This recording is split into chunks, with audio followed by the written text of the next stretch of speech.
Hello,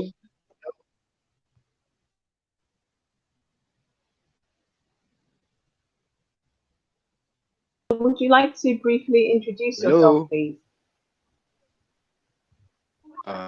Greetings, my sister Hello, Angela. who's speaking, please?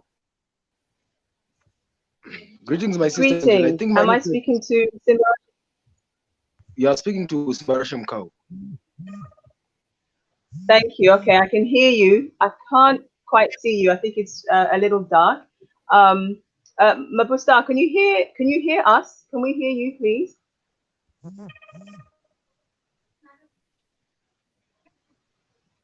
I'm not sure if she can hear me. But Brother Simbarashe, am I pronouncing your name correctly?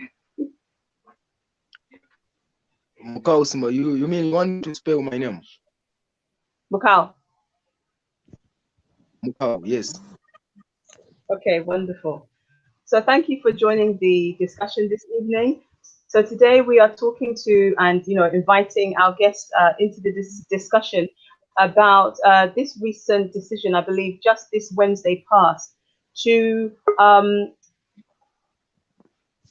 to agree to this compensation to white farm owners for the loss of property back in when the decision was made by Robert Mugabe to seize their land and give them back to black people in the country. Let me just add Nice Ankara. Welcome, brother. Can you hear us? Yeah, how are you? I'm fine, thank you. How are you doing?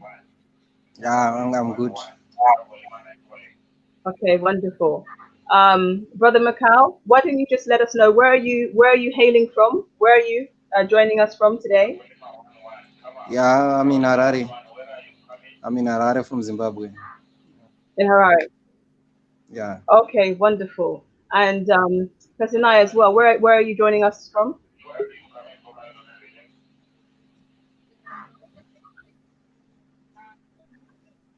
Can you hear me, President? Okay.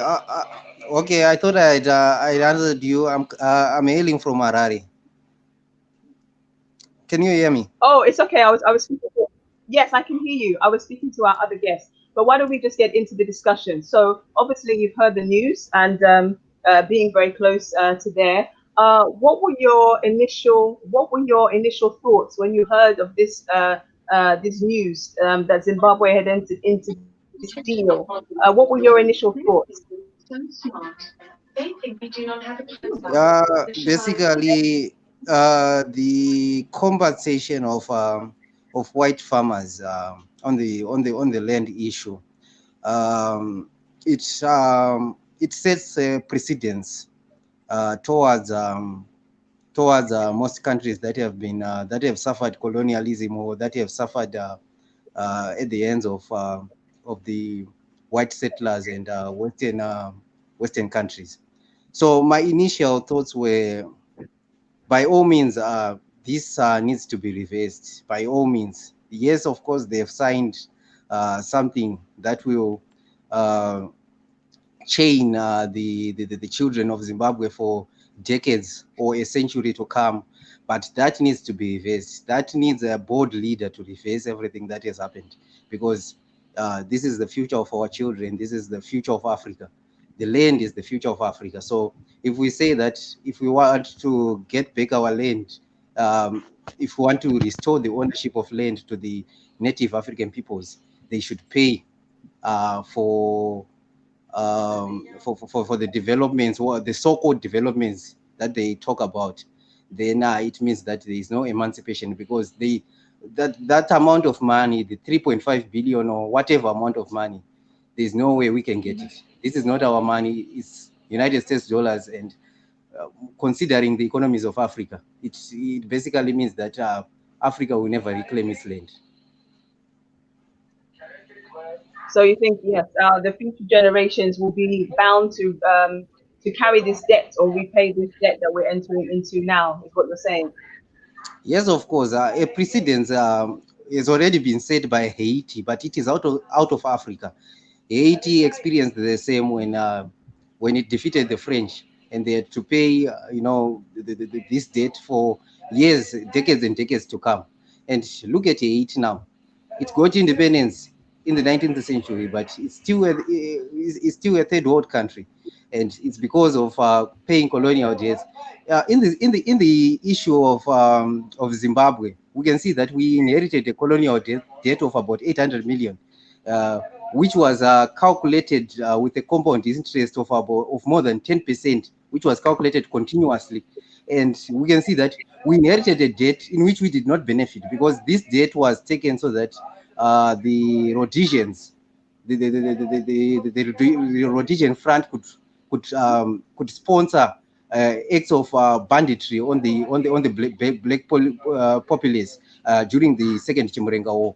So we can see that we have much to lose. We have lost so many things in the past decades, and the days during Robert Mugabe's reign were the golden days of Zimbabwe, because we were reclaiming a lot of things. We were indigenizing, and we have been taking our land, and we can see that black farmers have been doing well.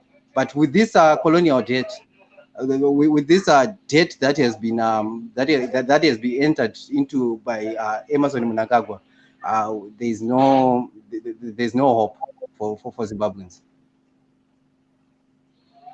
Thank you. And Brother Simbarash, what are your views? I mean, it may seem obvious, but the step that has been taken, that is it automatic that you think that, okay, so this is Zimbabwe giving away its sovereignty by doing this?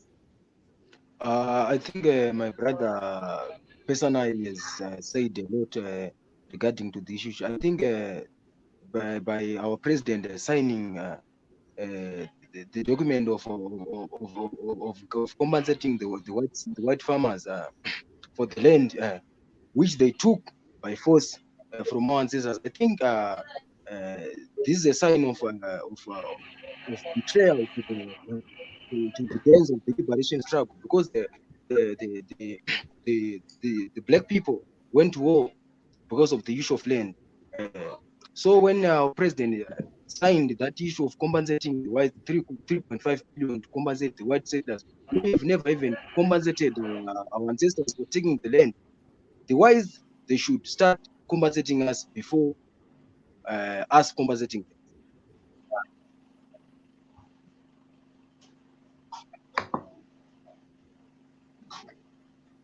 I think my brother personally said a lot, and I agree with you.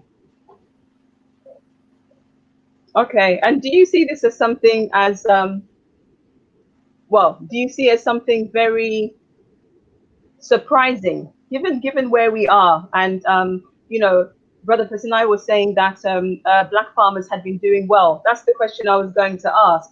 Is there any reason why we is there any reason why you can see, or you can maybe see the rationale or the justification for why they have entered this into the agreement, seemingly to settle a 20-year-old dispute, especially when brother Pesanai said that it seemed that the black farmers were doing well. Is there any part of this that makes sense to you? I have never, in fact, I did not hear you clearly, but I think on the question which my brother said that there were some farmers who are doing well, some black farmers, and there are some also black farmers in Zimbabwe who are not doing well, because when the land was redistributed by our former president Robert Mugabe, the redistribution of land was not done on fair basis. It was done on partisan basis. I think if the redistribution of land was done on meritocracy, maybe things will be going on. But even though it's better for us to live in poverty whilst we have our farms, and to live in riches whilst the farms belongs to the white settlers. The issue, we should not, our president should never compensate the white settlers the land they took from us by force. Absolutely. I mean, we're talking about Zimbabwe today, but in one sense, I'm not hailing currently the UK. It's been recent here where a recent revelation for the majority to find out that as recently as until 2015, just in the last 5 years, UK taxpayers just finished paying off the bond that the government had to take out to pay the slave owners so that they would agree to enter into or bring into force the Abolition of Slavery Act in the UK. So they had to, so that was the deal that was done. The government paid them off so that they would, you know, agree to abolishing slavery. So the country has been paying and only finished paying off in the last 5 years. So people that look like me, Africans, we have been paying the same people who enslaved our people. So from that perspective, it doesn't seem very surprising.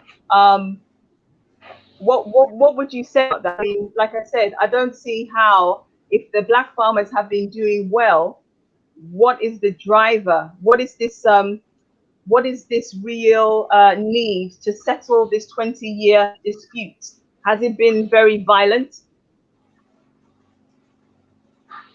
I think the issue here, we're forcing the president to consider settling a 20-year feud with these white people is the issue of sanctions. I think the president has got a lot of bad advisors, and they are advising him that if he settles all of this, then the United States will change its mind and lift the sanctions. The EU will change its mind and lift the sanctions. Yes, of course, the sanctions were imposed because of the land, but they won't lift those sanctions, because when they see that you are capitulating to the duress that they are imposing on you, then it means that they want something more. It's a mind game here. It's a psychological game where they are playing a mind game with the president and saying, if you do this and this and this and this, if you do it right, then we'll give you this and this.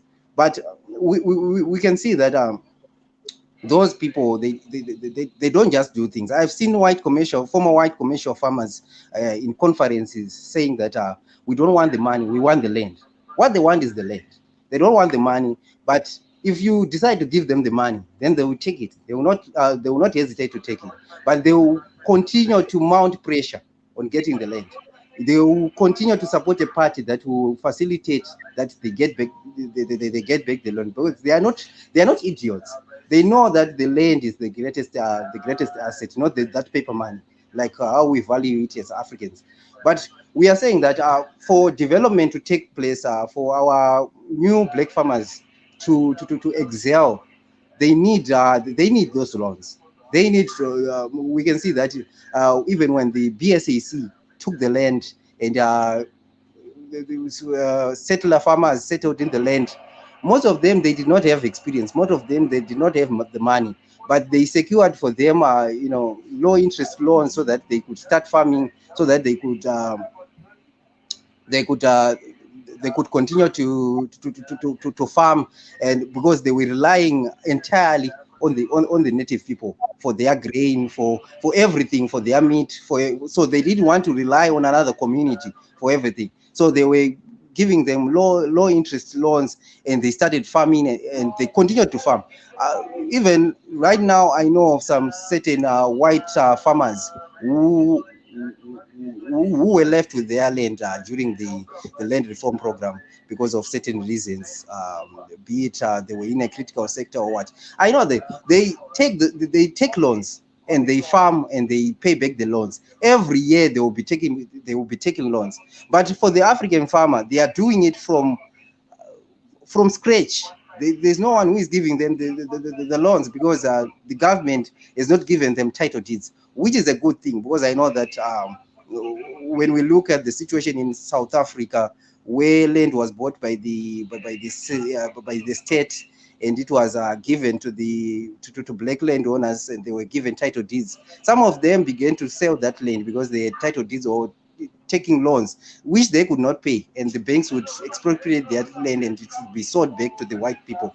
So, which is a good thing that they do not have the title deeds. But I'm saying these Zimbabwean farmers, they are improving, and even though some of them have no capacities to farm, they are renting out those farms to fellow black people, which is a thing that the white men would never do. So the thing right now is the president has got bad advisors who are advising him that if you do this, if you do this right, right, then the sanctions will be lifted, which is very wrong, because we have seen even our president approaching consultancies in the United States of America, which are being paid millions of dollars to advising on ways to re-engage with Washington. If Washington wants to re-engage with Zimbabwe, there's no need for consultancies. There's no need for anything. It's just the goodwill of Washington, or if we just settle our things. But it's just that Washington is Washington is proud of itself, and it does not. It will not enter into agreements with a third world country. They consider us as lesser beings, and that whatever they say, we should follow in that path, which is not the right thing. And Emerson Mnangagwa is now regressing from the ethos of the liberation war movement and the philosophic backbone of the party, which is ZANU-PF, which was not which was people driven, as I know it, not making decisions from the top. Because initially, even when the land was taken, the farm and land invasions started in the early 90s, and Robert Mugabe at that point had to send the police to kettle those land invasions, because he was saying, according to the constitution that we had at that time, the people didn't need to invade the farms. There were people in Shoshe, in Marondera, where they invaded farms, and the ZRP was to rescue those white farmers who had whose farms had been invaded. And later on, we saw the emergence of Chenjerai Hunji, who later led a very virile attack on the white landowners who were vowing that they would not leave that land. So this is a people process. It needed to be, if Emerson Mnangagwa needed to do something about it, he needed to consult the people first, not to just not just consult himself and top officials and do whatever he has done. Most Zimbabweans, whether opposition, whether the ruling party, most sane Zimbabweans are not even supporting this move that has been done by Emerson Mnangagwa. Can you see this comment on the screen? That these sanctions should be calling on African leaders to come together and help each other. Instead, they watch as our brothers suffer, forcing them to make such dumb decisions just to cope.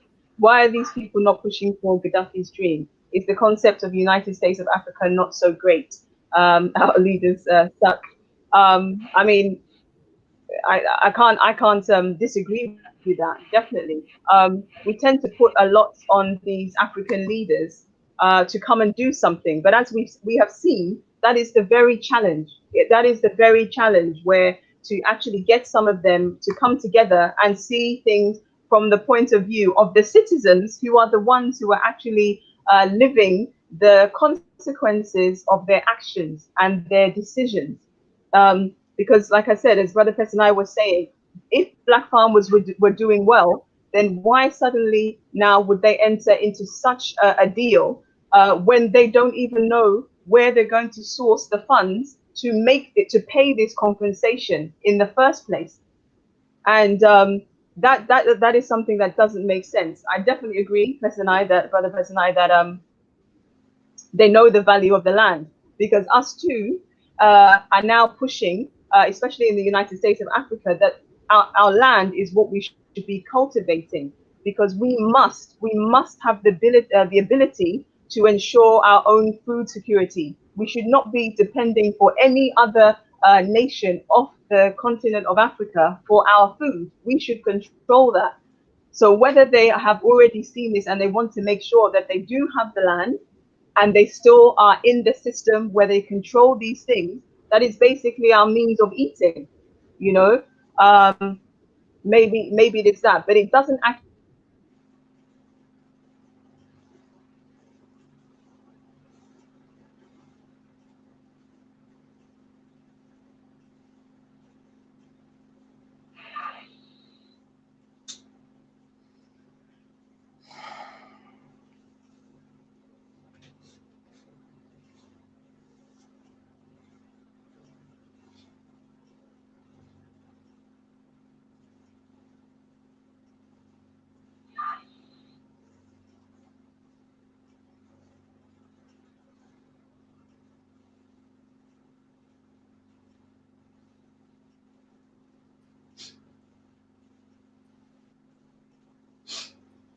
And apologies there with me.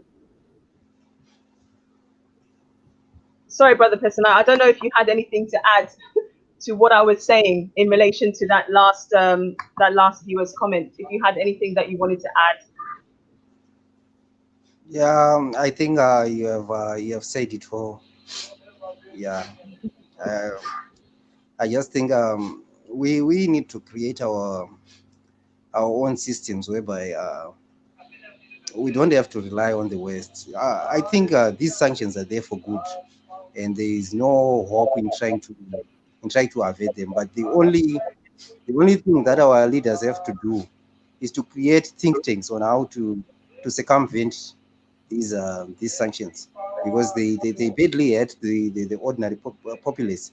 Everywhere in the world where sanctions have been imposed, the ordinary people in the streets have been the first to be affected. We look at Haiti in 1992 when the UN imposed sanctions on Haiti. We can see that about the children who were suffering from malnutrition, the number doubled from 29% to about 50 something percent. And we can see that there were very much very many outbreaks, measles outbreaks. A lot happens when there are sanctions, but it is the duty of our leaders to make decisions on how to circumvent those sanctions, on how to try to avoid those sanctions. Though it is a hard thing, but you cannot kneel before Washington so that it can remove sanctions. It won't, and I bet that Emerson Mnangagwa thinks maybe such a miracle will happen. It will never happen. It will never happen. No, I agree. I was thinking about that earlier, and actually, with the sanctions, imagine the sanctions. If I'm understanding you, the ones that were imposed on Zimbabwe, the very fact that you seized the land from the white farm owners at the time, and that being the case, that is just another reminder that when we as a people, when we seek to support each other and uplift each other and do things that is good for us, then we are punished. That's not new. That goes back to slavery, even though the slavery didn't really happen on the motherland itself to a certain extent by the West. It's the same concept. You dare to do anything that is going to allow your people to rise, to thrive, and we will show you. We will make you pay. And at the moment, it's very rare that we see the leaders who are going to stand up to this. And we have that continual discussion. The leaders, the leaders, the leaders. We're not happy with the leaders, but who put the leaders in power in the first place? They may be our leaders and they look like us. They were born and bred on the soil, maybe, you know.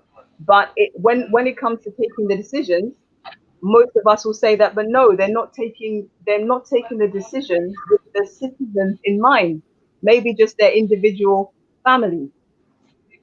So let me just take this comment. Oh, not this one, sorry, this one. So Ingrid says, without title deeds, there's no security unless we completely create our own systems. At the moment, we are relying on bank loans, which is a system we are not experienced in. Hence, black owners sell to others, which defeats the purpose of the land possession. Before I chip in, Brother Personite, have you got anything that you want to say in response to that? Uh, I think the issue of title deeds, as I have highlighted previously, that in South Africa the ANC did that. They gave people the land that was acquired. They gave the people title deeds. Our African way of life, our African systems, no title deeds. We believe that the land belongs to the spirits. The land belongs to God. And when you are allocated a piece of land, it's just for a temporary time. When you are there, it can be allocated to like how we just used to live. And but when approaching these banks, they say that they need maybe title deeds for the land, so that at the end of the day, if you fail to repay, they will acquire that land. So I think it is it might be helpful in another way, but I think it is a trap to new black landowners, because when you are starting to farm, you encounter hitches and glitches here and there, and the moment you fail to pay, it means you are losing your land.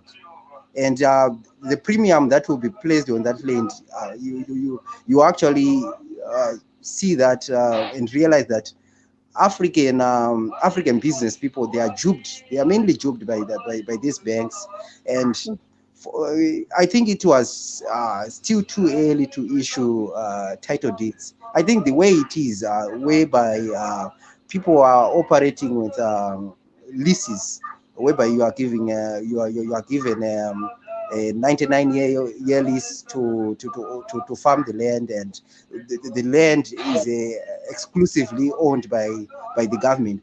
I think that works, because from 2000, when we commenced our land reform, up to about 2010, we can see that Zimbabwe's agricultural system went south.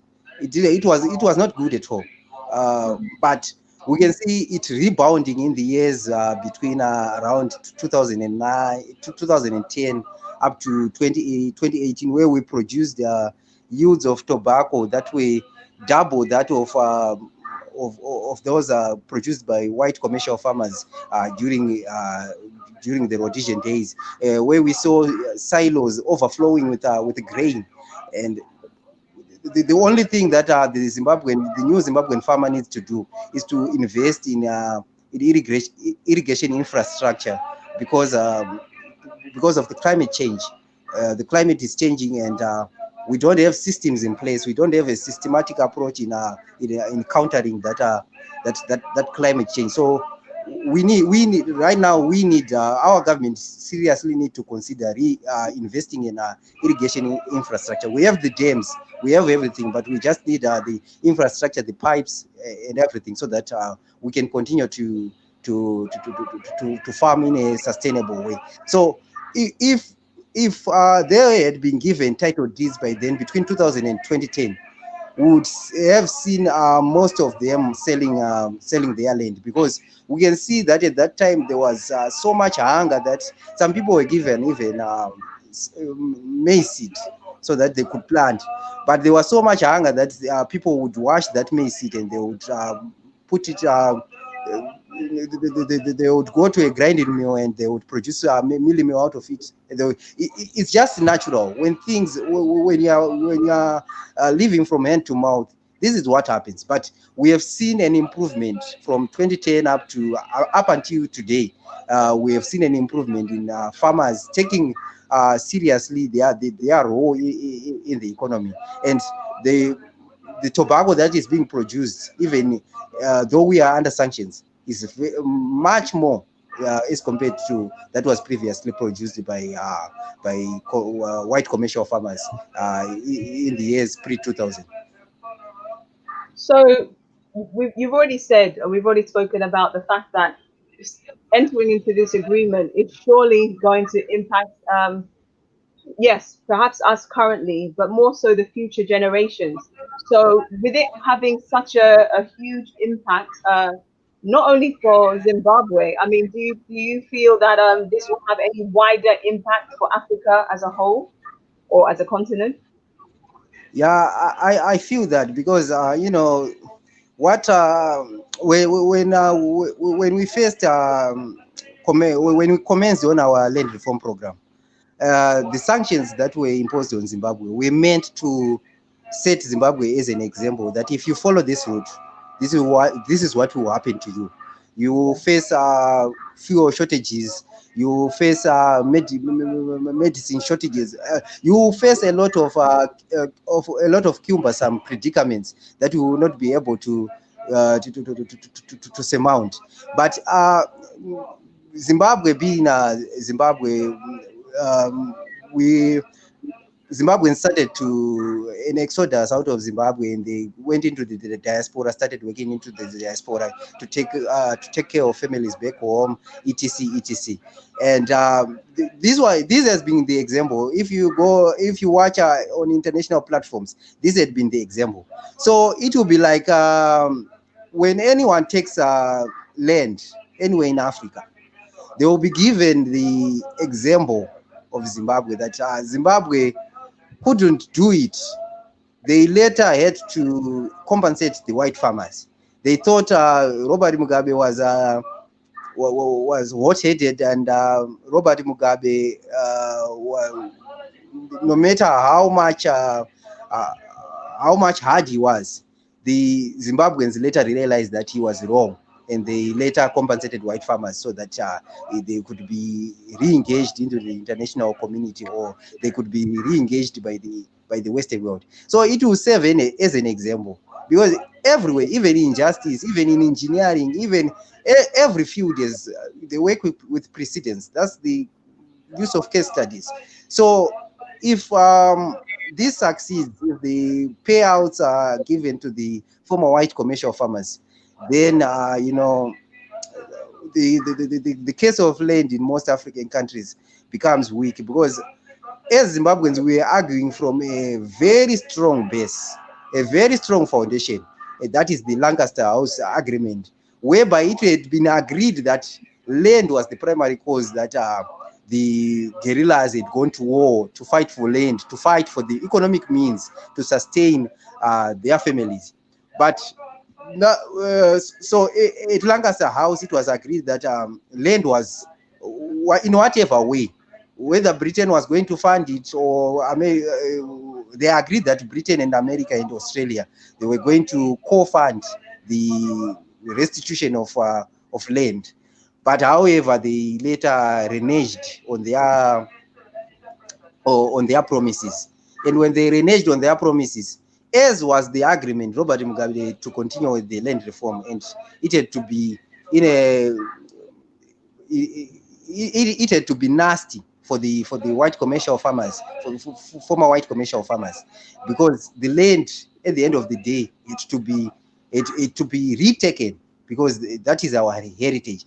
So when we start to renege on the gains that have been brought upon us by the people. By the way, it was not it was not Robert Gabriel Mugabe who invaded those farms. It was the people.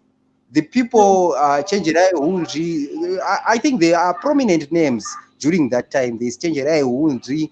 There's a lot of names of people who went into farms. It was a people project. It was not a ZANU-PF project or whatever. It was a people project. People just went, and it had started earlier in 91, 92, when people in Shoshe in Marondera had gone to invade those farms, because they knew that. Why did we go to war? We went to war because we wanted the land. We wanted the land. We didn't want to walk in first street. We didn't want to live in suburbs. We just wanted the land. Even if they had said that we have got our own suburbs, we didn't care. We just wanted the land, so that the majority, the majority share of the land goes to the black people. So when we renege on the gains that we have so far achieved, and pay out these former white commercial farmers, this will be the case study which will be always used. And when people make decisions in Africa, they will always look at Zimbabwe, that later on they realize that they could not do without the West. Yet we can do without the West. The West is actually robbing Africa. We know it. It's a public secret.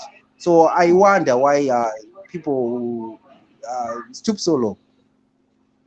No, absolutely. Can you see the comment on the screen that the fact that most of our leaders are implanted to carry out their will, the will of the West, the European, the Caucasian. So people who are common goals should be given the opportunity to assume political positions at various levels, because spectators don't win matches. Watching you from the gateway to Africa, Ghana. Yes, we've touched on before the fact that the leaders, we look to the leaders. But just as I said, even though the leaders, they look like us, they may be born and bred on the land, but in actual effect, for some of them, I think literally people would say that, but they're just puppets. They are just you know, implementing instructions that have been given to them. So what is the way that we then remove these leaders who don't appear to have the good or the interests of the citizens at hand, and elect, appoint the ones who do? You have any view on that, Pesanai? Yeah, I think yes, we might, in as much as we might want to elect other leaders, from perspective of Zimbabwe, I think we have got our politics is so much polarized, and we have got two major parties. That is the MDC Alliance and ZANU-PF. And both in their manifestos in 2018, they were saying that they would compensate white farmers. So it was either way, we were. It was not. It was a no deal for the people either way. So what? Oh, The only way you can get into politics is when you have got funding. When you don't have funding, even if you are a good writer, even if you are a, even if you are a good intellectual, yeah, you come up with ideas. You come, but if you don't have funding, it becomes difficult. ZANU PF has found a funding of its own. It has its own companies. It continues to fund its activities. The MDC is was initially funded by former white commercial farmers who wanted their land back. So it's a no deal when you look at that, and considering that the army is so much entrenched into our politics, because we got our independence from a war of liberation. We are different from other African countries. If we look at the background of African countries that got their independence through a war of liberation, we see that the army continues to be heavily involved, as long as the people who led that liberation struggle from the ranks of civilians, like Robert Mugabe, who was a civilian but was backed by Zanla. Emerson Mnangagwa was also a civilian backed by Zanla. We see that there is a connection, a strong connection between the ruling parties and the armies. And it's not peculiar to Africa only. We can see that even after the War of Independence in America, we see that George Washington, who was the commander, had to assume the reins of power, and other people who were with him within the ranks of the army of liberation in America. He had to become the second president, the third president of America. We can see that. We can see that after the Second World War in France, de Gaulle had to become the president because he had led the French resistance against the German occupation. We can see that. So it's a generational thing. So in as much as other players might want to get in, it's very difficult because it's generational. Those people, they command a lot of respect. They command a lot of, by virtue of being in power for so long, they command resources so that they can fund campaigns. The only way maybe you can fight is to fight from within, but from within it's not easy to rise from within. So at the end of the day, it's a hopeless situation. But however, it's a generational issue which can rectify itself within time, and time is the only measure. thank you, Brother Pesanai. I understand that resources, I mean, that's how they seem to always have us oppressed and controlled. And money, yes, money is necessary. It's a means to an end. But they forget, I mean, the very vision of global Pan-Africanism network to create this United States of Africa.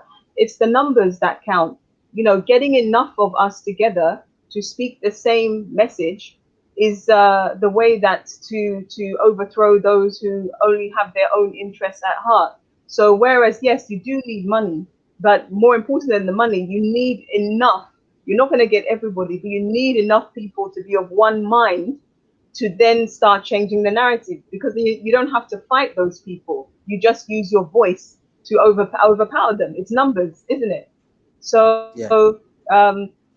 do you think that what was interesting about what you said in terms of what the manifestos and the promises were back in 2018? So I guess for Zimbabwe, this is not a surprise, as in because they've been hearing about it for the last 2 years, as in the point you were saying that they were talking about that as far back as 2018, they had introduced their intention to compensate white farmers. So Yeah, when Mnangagwa got into power in 2017 by a soft coup, his promise was he wanted to be accepted by everyone. Like he wanted the Western world to accept him. He wanted the rightist Zimbabweans to support him. Those in the opposition, he wanted everyone to support him. So one of the things that he was promising was that when I get into power, I'm going to right all the wrongs that have been done by Robert Mugabe. That is, I'm going to compensate white farmers. We have been here because there are certainly people who believe that we are certainly in our mess because we took our farms from white commercial farmers, and there are certain people who actually believe that we have to reinstate those farms to the white people. There are people who think that. So he wanted to be accepted. So when he actually presented it in his manifesto, and he was actually doing all white rallies, whereby we would see pinky faces sitting in chairs, having food, and he was doing black rallies, whereby you saw black people sitting in the dust, no food, you know, all those kinds of things. Mnangagwa was doing all kinds of weird things. But on comparing, when you compared with the MDC was also saying that land compensation needed to be done, and it's just that the opposition are angry because Mnangagwa has done what they were promising their supporters, that will compensate the white farmers. So that's why they are attacking him from the opposition side. But when we look from the ruling party side, the ruling party, people just thought maybe Mnangagwa was those were just lies. He was just trying to have his way with these former white commercial farmers, with the white populace in the country. So people didn't take it serious. But when in the past, it's around April, Tulingue to announce that they were working on the modalities and on how they would compensate the white farmers. They were working on the figures. So you come here to you were talking about the issue that all you need is numbers. But right now the political situation in Zimbabwe is not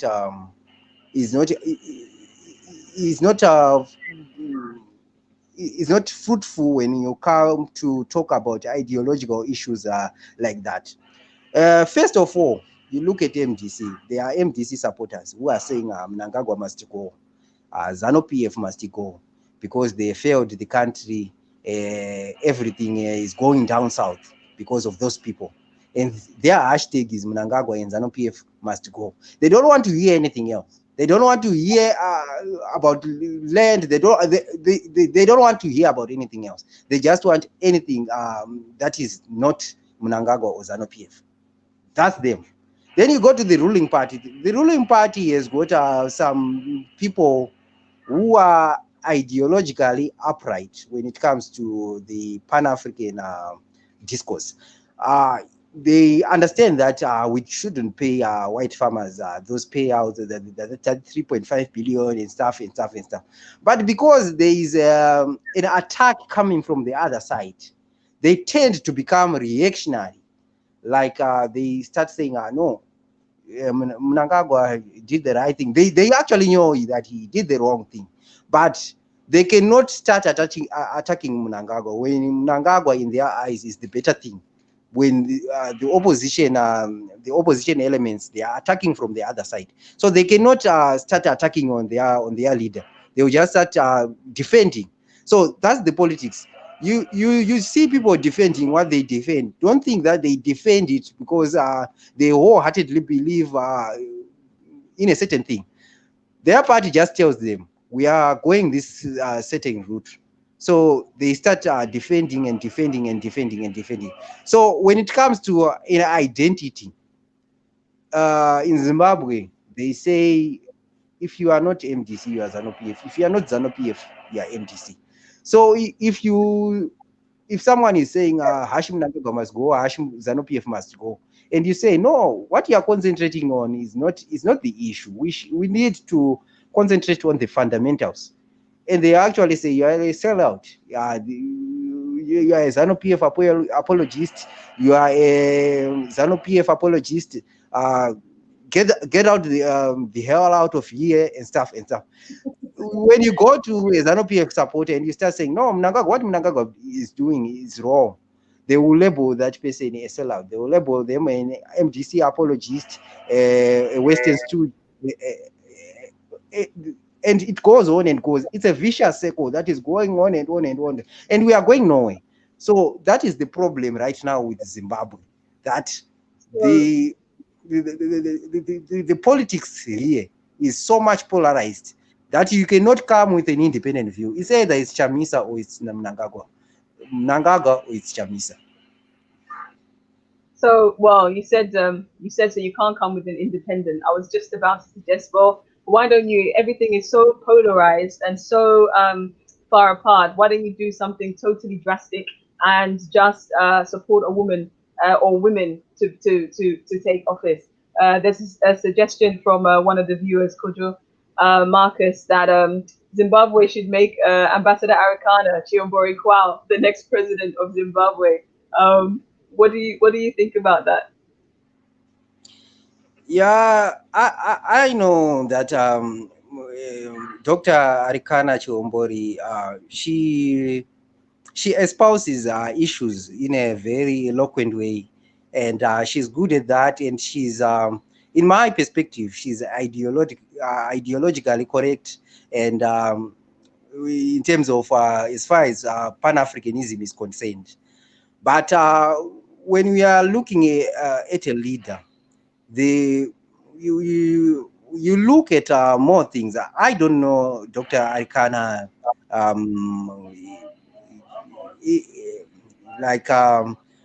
like below the facade.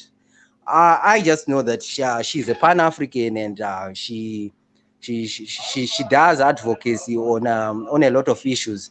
But I don't think people need to choose a president exclusively on that, on looking that maybe a person does this advocacy, does this. Though I don't reject her prospects of becoming the next the president of Zimbabwe or whatever. But as I have said, I said that when it comes to something that is pro-African or stuff, maybe for a while we are sticking with we need to stick with ZANU-PF, because what is happening is that the field, the political field as it is right now, we see that we see that the army is playing a lot of critical roles in the politics of the country because of our liberation war history and stuff. So there are some things that are not possible. As I analyze, I'm not a political analyst, but as I can see them, some of the things they are not viable as I can see it. Okay, that's a conversation for another time, because I'm sure to a certain extent, the political situation in Zimbabwe. Of course, there are parts of it that are unique and parts of it that are not when you look across the other African countries, and how we break this cycle of having leaders who they look like our leaders and they are for us, but they really don't deliver on the things they say that they would deliver. And the deals that they make, when you really look at them, you don't see how the citizens themselves are going to benefit, even though the resources that we have resources on the land, but they are not being used for the benefit of the citizens. So that is definitely something that we need to look at. And on Wednesdays now here on this platform, we do discuss women in political leadership. So tune in on Wednesday at 6:30 GMT if you are interested in that.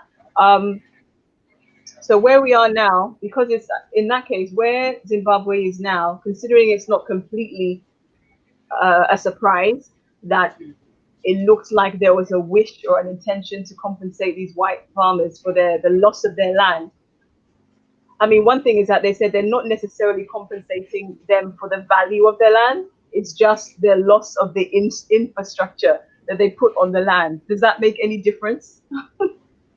Yeah, it doesn't make sense because it's just like someone steals your car, and when you recover it, they have repainted it. They have spray painted it. They have installed a radio. They have done some improvements. Does that mean that you have to pay them? It doesn't make sense. It doesn't make sense because when they were putting that infrastructure on the land, they were producing from the land, and we know that land is something that depreciates. And looking at the monocultural practices of white farmers, whereby they would grow tobacco each and every other year, and the soil was ran out of fertility, and they were not farming in a good manner. And right now, our farmers who are in those farmers, they need fertilizers, they need a lot of things which we previously we didn't use, because our land was they were virgin soils, and due to the traditional ways of farming of our forefathers, that land was intact, and it was fertile. Right now, that land is no longer like that. So I think they actually robbed us the fertility of our land. They actually robbed us a lot of things. So paying them for the infrastructure that has been destroyed and stuff, I don't think it makes any sense. It's just the Zimbabwean government capitulating, and it's just the Zimbabwean government failing to stand up for its own people, because no matter how no matter how strong the people might be, no matter how militant the people might be, at the end of the day, on international forums, on regional forums, and with international players, you need that government to represent you. There's no any other way regional players or any person will come and meet the people. It doesn't happen that way. It's the government that represents you, of which, if we try to destabilize the government, like what other people are saying, we will be the worst losers again. Look at the situation in Iraq, whereby soldiers watched as the American soldiers invaded their countries, and they actually went home, uh, threw away their weapons and went home. And after that, they began to realize that they had smiled at a monster, because their women were being raped, their men being shot without any reason, any tangible reason. So at the end of the day, you find out if you try to remove the government, of course it's failing in other aspects to represent us. But if you try to remove it by unconstitutional means, if you try to remove it by violent means, at the end of the day, it's the international players who will be the greatest winners, and Zimbabweans will be the greatest losers. The situation in Iraq speaks volumes. The situation in Libya speaks volumes. So at the end of the day, we have to try to, I think, advocacy. Much Zimbabwean young people should join us in advocating for what is right. And I think that will work. Not trying violent protest, not trying that doesn't work, because maybe what simply happens is that Zimbabwe will be declared a no-fly zone, whatever, and it will be occupied. And after it has been occupied, we will be another Libya, we will be another Iraq, we will be another Afghanistan. That is not what we want. We want a good example out of Zimbabwe. We have been leading in this Pan-African evolution, and I don't think we need to regress by attacking the government head on. I think we need, as young people, we need to infiltrate into the government so that we can have our own way. I agree, but just coming back to what you said, but then how do you do that without money? So we come back to that. There has to be enough of you to be able to have the voice to put you into those positions.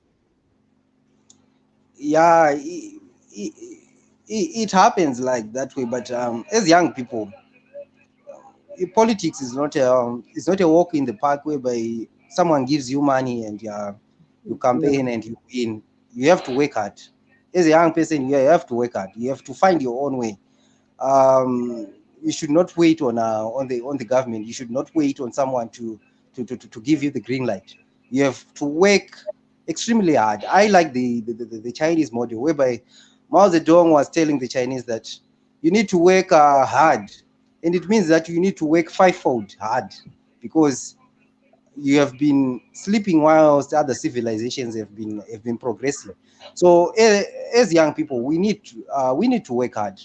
We need to work extremely hard. But the young people we have now, they compare themselves to Europeans. They go to Europe on scholarships. They come back here and they say, in Europe they do this. In Europe they did. But we are not yet at that stage whereby you simply get like in the in the Nordic countries, in the Scandinavian countries, whereby you get free education, whereby it doesn't happen here because we haven't yet developed. If you see the energy of our young people, they demonstrating for free education. They demonstrating for luxuries. Those are luxuries when we look at the African context. We need to build our country. We need to work hard. If you look at the Israeli model, whereby people have to work hard on their startups, and the government doesn't. The government plays a small role. It just gives opportunity. Like right now, we have got the land. I don't have a piece of land to my name, but I can rent. I can go rent a piece of land and do something. And at the end of the day, I can end up with money. So our young people, they are just looking towards being employed. They are just saying, how can you empower yourself without being employed? And when they look at employment, they go and do a sociology degree. They go and do a political science degree, and they expect that somebody will come and employ them in that field. It doesn't happen that way. So those if you I can tell you about my own situation. I'm a teacher by profession, but I'm not a teacher right now. I'm doing something else so that I can actually invest in my dreams. And at the end of the day, the collective dream of Zimbabwe will come true, and we will have power as young people. But if we wait on the government, if we just say that we don't have money, how can you access? Yes, politics needs money, but you have to look for it. You have to look for resources so that you can, at the end of the day, make a difference in your own country. Okay. I just wanted last, as before we wrap up, do you have any views on this comment? No country has ever managed to win over the cabal ruling. Zim is a distraction, and Africa will stay poor forever if we don't become properly informed instead of reacting with emotion. The NWO will never allow this, and they get it right by making sure the people of the world live in debt to the banks. The African governments are part of this, and the Chinese are the very ones who will take everything from us. Any thoughts on that before we wrap up? Well, I just want to say that it's not only China. China learned this game from the Western countries. And when we look at, of course, we can say that China is putting many countries in debt traps and stuff. It started with Europe.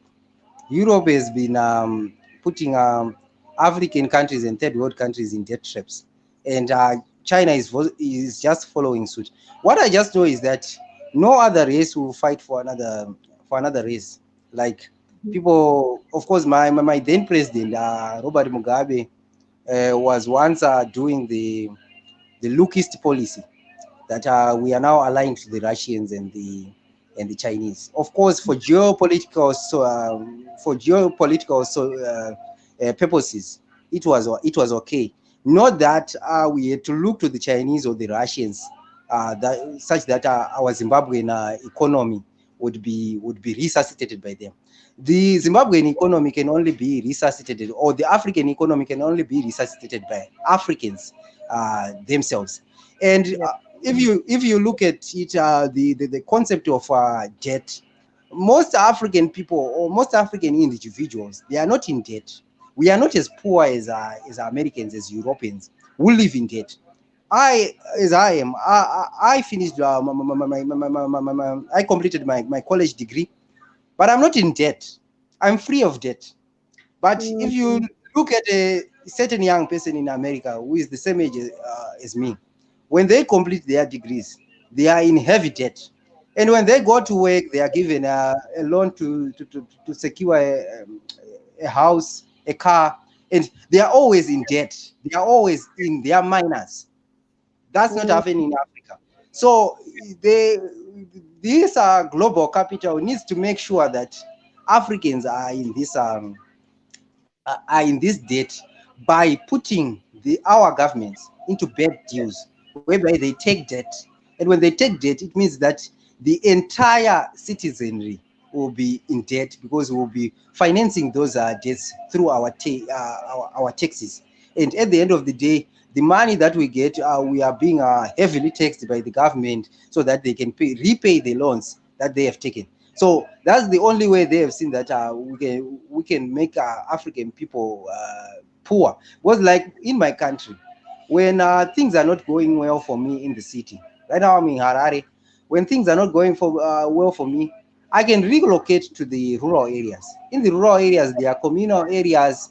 There's that land that we took from the white commercial farmers. So I'll never be so much desperate such that maybe I'll remain in the cities and start robbing people and start doing this and that, or go to a bank and secure a loan so that for my upkeep for the next 5 years whilst I look for a job. It doesn't happen. Like here in Zimbabwe, it doesn't happen. We don't take loans for that. We don't. I go to the rural areas and start again. When I come back, I'll know that I made a mistake on this. I made that. But with European countries, there is no such kind of. No one has a rural home.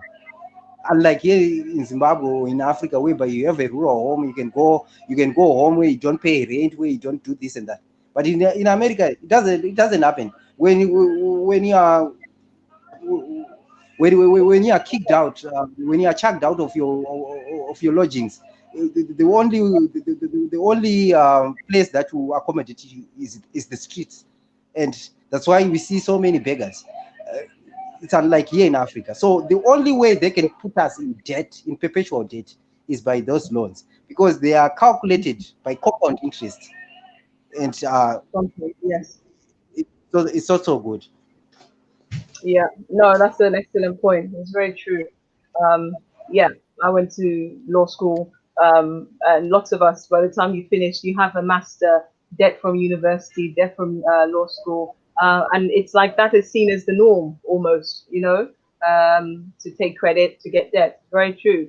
But what is most damaging, as you say, as countries, as the continent, to have so much debt that the future generations are going to repay. So thank you very much, Brother Tessin. I thank you so much for your time this evening. It's been a very good discussion. Thank you to all of you who are watching live or on the replay, and for your comments and your questions. Much appreciated. Some of you were asking how you get involved with the movement. I mean, here at Global Pan-Africanism Network, the vision is creating our United States of Africa. And as you'll see, streaming along the bottom of the screen is a number that you can WhatsApp if you want more information. I believe that's +254. It's coming. +254 700 614 2900, or email usafrica with a k.gov@gmail.com. If you want more information about how you can become a member, get involved and create this vision. Every little bit helps, and these discussions are important because they're not necessarily the discussions we're having everywhere. And whereas talk can be cheap, we need to have these things so that we know what we must be compelled to do together. And yes, if money, that resource is scarce, we must never forget our number one resource is the human resource. What can you give to somebody that's not money but can still help them? What can you contribute to the organization that's not money but can still help us to move forward with this vision? There's always a way. So thank you again for joining us this evening, Brother Presanai. Thank you again for joining us, and we will see you again in the future. Have a good rest of the day. You're welcome, comrade. Thank you, Angelo. Thank you.